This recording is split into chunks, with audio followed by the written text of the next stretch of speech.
কার কার চরণে তুলসী পাতা দেয়া যায় তোমরা কি জানো? তাহলে জেনে নাও। মাত্র ভগবান শ্রীকৃষ্ণ এবং রাধারানীর চরণে তুলসী পাতা দেয়া যায়।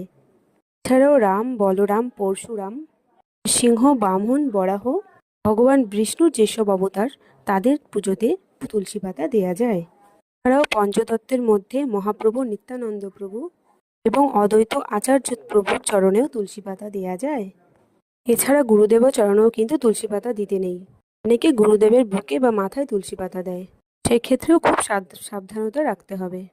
বা মাথায় তুলসী পাতা দেওয়ার ক্ষেত্রে যেন সেই তুলসী পাতা পড়ে গিয়ে সেই তুলসী পাতা গুরুদেবের চরণে না পড়ে। এছাড়াও রামের পুজোতেও তুলসী পাতা দেওয়া যায়।